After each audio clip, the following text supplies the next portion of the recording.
Boating on rivers with large differences in level is dangerous.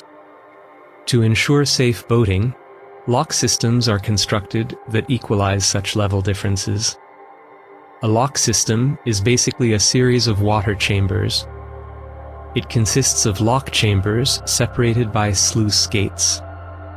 The amount of water in the locks and thus their water level can be controlled. When a gate is opened, water flows from the higher level towards the lower level until the levels are equalized. When this happens, the boat passes to the next lock. This is how it moves from lock to lock. When a boat heading downstream arrives at the sluice system, the level of the headwater is higher than that of the first lock. Therefore, the water level in the lock has to be raised so that the boat can pass to that lock through the gate. When the top gate is closed, the water level is lowered to the level of the second lock. Then the bottom gate is opened, and the boat passes to the second lock. Finally, the water level of the last lock is lowered to the level of the tailwater. This is where the last gate is opened, and the boat leaves the lock system. The water level under the boat is lowered step by step. When boating upstream, the water level is gradually raised.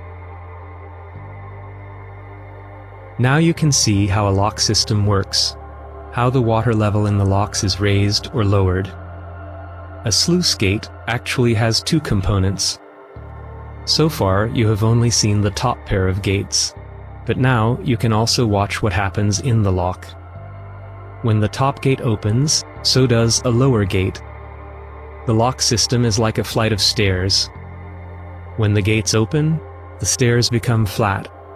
The principle is similar to an escalator. The flattened stairs let the water flow towards the lower level. The water in the bottom swirls and rocks the boat.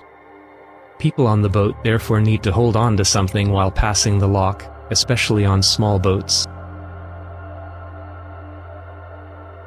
Now watch from the deck how a boat passes a lock. You are boating downstream and reach the top of a lock system. You must wait for the lights that indicate that the locks are ready. Soon the gate opens, and you can enter the first lock. If you look back, you can see the gates have already closed behind you. Now you can feel the water level dropping. It looks as if the walls were growing, but it is actually you who is sinking in the lock chamber, since the amount of water in it is being reduced. Then the lights on the next gate indicate that the gate is open, and you enter the next lock. This continues until you find yourself in the tailwater of the river.